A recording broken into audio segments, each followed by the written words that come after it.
Salut à tous, aujourd'hui on vous présente un mythe, une légende, une Mustang, mais pas n'importe quelle Mustang, une Mustang à sonnette. Effectivement, c'est la fameuse Mustang avec le moteur 428 Cobra Jet.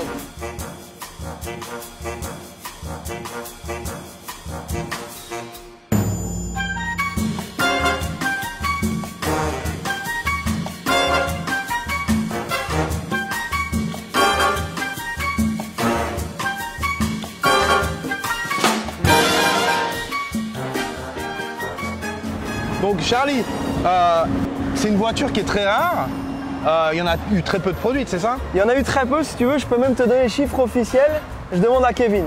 À Kevin? Bah oui, je demande à Kevin. Il est parti demander à Kevin. Kevin Marty, auteur du célèbre Marty Report. Grâce à ça, nous pouvons savoir, par exemple, je vous dis en vrac, il y en a eu 1053 des Shelby GT500 KR dans cette année-là. Et nous, dans notre trim, c'est-à-dire l'intérieur, configuration intérieure et extérieure, donc noir, intérieur, noir, nous en avons eu seulement 154 produites à l'époque. Ah oui. Combien est-ce qu'il en reste? Pas beaucoup. On ne sait pas parce que c'est des voitures qui étaient beaucoup utilisées aussi pour la piste. Toujours le geste, hein, la piste, la boîte méca, ça vous commencez à connaître. Pour ceux qui suivent. Voilà, donc voilà, voiture très rare, très belle, une véritable Shelby GT500 KR. Et pour l'occasion, comme on aime bien faire les choses en grand, on a peint le mur derrière à l'effigie du Cobra. Voilà. Hein? Charlie a passé le week-end à peindre le mur de l'entreprise à l'effigie du Cobra. Voilà. C'est quand même une prouesse. Voilà, j'espère que ça vous touche. Hein? C'est du taf. Trêve de baliverne et de billevesée, je te propose de faire un petit descriptif mécanico-ingénierique de l'automobile. Je vais même te dire, je vais commencer par la partie extérieure parce que cette voiture-là, elle n'est pas comme toutes les autres Mustangs, elle a quand même une particularité, elle a beaucoup d'éléments en fibre de verre, donc c'est une voiture qui était destinée à une utilisation sportive, donc ils ont décidé d'alléger, la voiture ne fait qu'une tonne 5, un petit peu moins d'une tonne 5, ce qui n'est pas beaucoup quand on voit le poids du morceau qui est sous le capot. Déjà le moteur, voilà. Et puis c'est déjà une assez grosse voiture. C'est pas très lourd, donc ils ont bien évidemment mis un capot en fibre de verre, toute la face avant est en fibre de verre, la malle est en fibre de verre, la partie arrière, le tail panel, comme on dit ici, oui, est tout en fibre de verre, les écopes, tous les appendices, pareil. Donc ils ont fait quand même un travail d'allègement notoire sur la voiture pour gagner du poids et qu'elle soit performante. On voit que la KR, par rapport à la Shelby normale, elle est quand même différente. Elle a une face avant différente, elle a aussi ses anti-brouillards spécifiques. Et la coupe, donc en 68, ils ont fait ce museau qui est vraiment inédit par rapport à l'année 67. Donc les GT500 67 n'avaient pas cette face avant si proéminente. Et en 68, ils ont sorti un nouveau design et on a ce museau agressif, cette narine qui vient aspirer le bitume.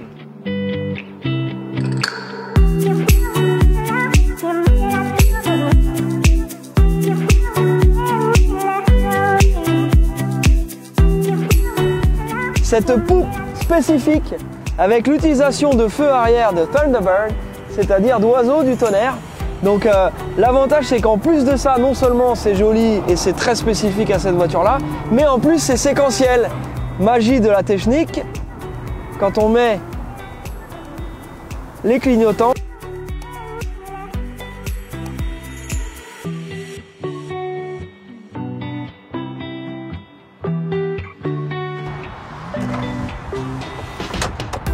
donc, sous ce capot en fibre de glace, on retrouve l'immense moteur de 428 cubic inches, soit 7 litres, d'une puissance de 335 chevaux et de 600 Nm. Donc il y a beaucoup de couple, c'est un moteur qui est très rempli. Et Ford à l'époque avait été, on va dire, reconnu d'avoir un petit peu menti sur les chiffres. En fait, il est plus proche des 400 chevaux que des 335. Ah bon, donc il avait menti dans le bon sens. Il avait menti dans le bon sens. Bah donc voilà. Il est pardonné. La petite anecdote sur ce moteur-là, donc c'est le moteur FE, le même moteur qui avait couru au Mans. Et pour justement célébrer ça, leur victoire au Mans en 66 et en 67, ils ont ajouté la petite notion Le Mans sur les caches culbuteurs. Donc c'est le seul modèle qui a cette petite notification sur ses caches culbuteurs avec marqué Le Mans. Je sais ce que vous vous demandez. Vous avez vu le gros plan, vous avez vu écrit Cobra Jet, ça on a dit ce que c'était, hein, c'est le serpent à sonnette. Mais on se demande bien ce que c'est que le Ram Air, Mr. Alex. Donc le Ram Air, c'est tout simplement une suralimentation dynamique, si je veux employer un langage technique. Donc une suralimentation dynamique, on se sert de l'air qui fuse sur la carrosserie pour suralimenter le moteur. À savoir que sur ce capot qui est, attention à toi mon jeune ami, oui, on peut distinguer ces naseaux. Donc l'air s'engouffre dans les naseaux du capot, crée une légère suralimentation, une légère pression et vient gaver le filtre à air dans la gamelle ici. Et donc on a une suralimentation dynamique. Voilà ce qu'est le Ram Air.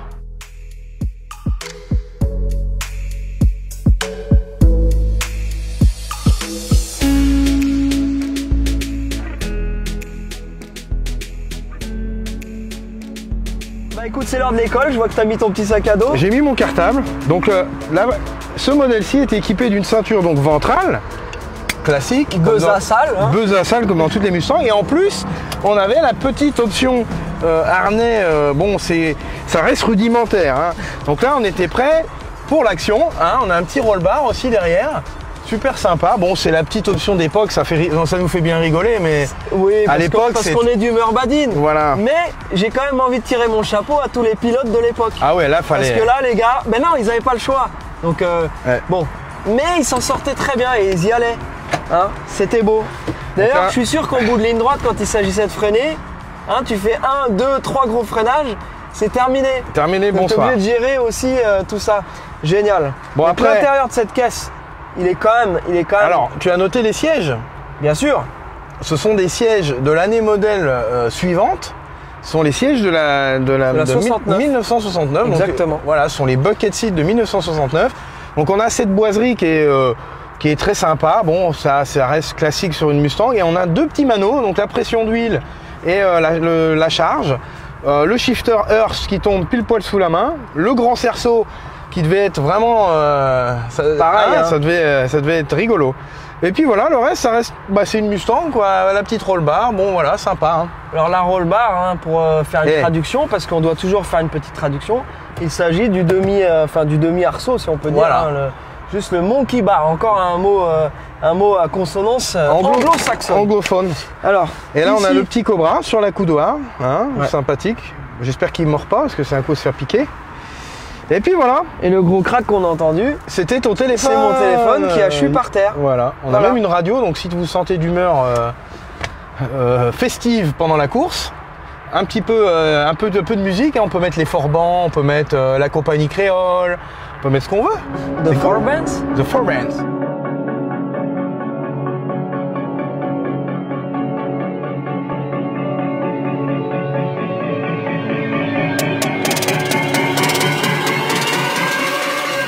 Monsieur l'expert, l'orfèvre, hein, nous sommes sous la GT500 KR. Comme tu me connais, j'ai des questions. Première question, c'est qu'est-ce qu'ils ont fait comme modification par rapport à un modèle de série qui ne serait pas Shelby, donc une Mustang fastback ou un coupé, puisque les châssis sont les mêmes. Bon bah évidemment, pour supporter l'énorme poids de ce 7 litres Big Block, il a fallu mettre des ressorts de suspension avec un tarrage un petit peu plus costaud. Suspension, les amortisseurs étaient spécifiques également. Okay. La barre stable est bien évidemment d'une section plus importante pour éviter le roulis. Mais hormis ça, voilà, elle était équipée de freins à disque évidemment pour pouvoir arrêter la cavalerie. Ouais, hein. Et encore, elle a arrêté. Oui, pas certain. Là, c'est pas une version, c'est pas une version de course, donc c'est une voiture qui était pour la route. Donc ça, c'est une voiture qui avait été restaurée il y a une dizaine d'années, donc qui est très très joli en dessous. On n'a pas eu à faire grand chose, ça avait été fait dans les règles de l'art, c'était une restauration rôtisserie, donc la voiture avait été entièrement démontée et sablée. Donc ils ont repeint le dessous en noir. Bon, c'est un bel effet, c'est propre, puis voilà, ça tient bien le choc, ça a bien vieilli. Ok. Les petits échappements sont pas d'origine, on a affaire à des petits échappements Flowmaster. Et la pièce de choix, évidemment, qui différencie donc les Mustangs Shelby et Big Block des autres Mustangs, c'est le pont qui est un 9 pouces. Donc c'est le Big Boy pour pouvoir justement encaisser ce surcroît de puissance et de coupe. Ok. Et là, du coup, je sais qu'il était un peu fatigué. Ouais, qu'est-ce que tu as fait dessus sur celui-là? Donc ce pont d'origine était équipé, enfin cette voiture d'origine est équipée d'un pont à Torsen, donc un autobloquant. Et le Torsen était fatigué, toute la pignonnerie intérieure était usée, il était d'époque. Il ne l'avait pas refait lors de la restauration. Et on a décidé, on a pris le parti de changer et de mettre un pont LSD, un pont à glissement limité à 10. Okay. Donc, ce qui est bien plus performant qu'un Torsen. Pour ce genre de voiture un peu costaud et brutal, vaut mieux avoir les deux roues qui accrochent bien le. Ouais, voilà. Exactement. Donc on a refait le pont, on a mis le Torsen, enfin le LSD, et voilà. Grosso modo, c'était le gros chantier de l'auto. Ok. Et ben je pense que maintenant qu'on a fait le tour, allez, il va être temps d'aller faire un tour.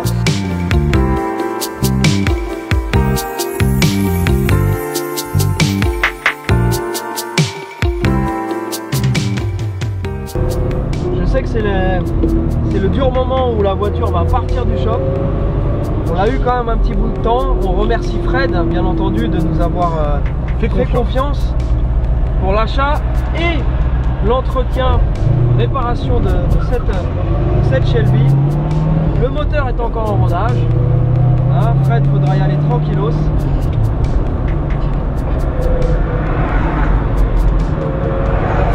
Donc la première impression déjà, l'embrayage, c'est pas un embrayage de femmelette.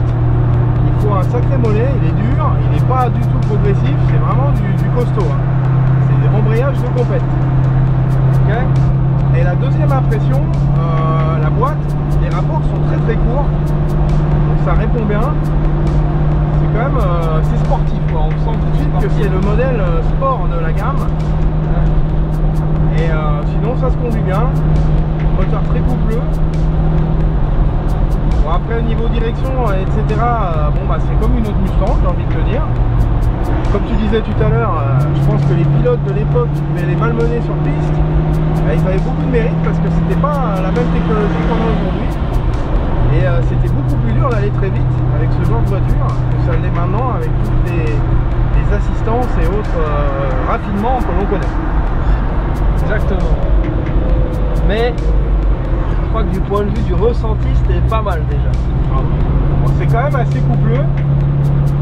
Bah, c'est pas étonnant vu que si on compare avec la cylindrée des Mustangs d'époque qui était en small block avec première partie de l'année 68 en 2,89 qui est un 4,7 et sur les dernières le Koji qui était en 5 litres, là on a au minimum 2 litres de plus, entre 2 litres et 2 litres 3 de plus. Voilà. Donc ça cube. C'est très coupleux, c'est vraiment sympa. Là je suis en 4ème, je suis à 1500 tours. C'est quand même fort ça. Ouais. Elle ne tousse pas, rien du tout. C'est souple. C'est souple. Donc il y a eu quand même pas mal les mécanos, vous avez vraiment bien bossé aussi sur le réglage carbu, l'allumage, tout était à la masse. Alors encore une fois, hein, c'est assez typique, on achète la voiture à, n'ayons pas peur des mots, quelqu'un qui est très aisé financièrement. Hein, pour la petite histoire, il avait aussi dans sa collection la Ford GT de Paul Walker. Exactement. Donc, pour ceux qui suivent, on l'avait posté, c'était assez incroyable, c'est la voiture personnelle, c'était la voiture personnelle de Paul Walker, de la vraie Ford GT. Et il a refusé une offre à 2 millions de dollars. Ce qui est quand même une somme incroyable pour une Ford GT parce qu'elle appartenait à Paul Walker et il a refusé l'offre, il a refusé de la vendre. Incroyable. Donc cette personne n'a pas besoin d'argent. Non, mais malgré tout, bah, cette voiture là, quand on l'a récupérée, bah, il y avait tout un tas de petits trucs à faire. Voilà, c'est une voiture qui roulait pas en fait.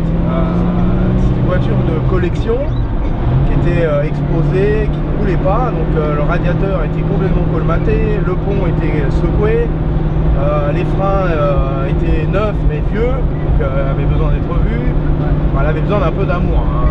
Un peu au rayon des petites options, on lui a mis quand même un petit allumage électronique, histoire de fiabiliser un peu l'ensemble, hein, un petit réglage et puis voilà.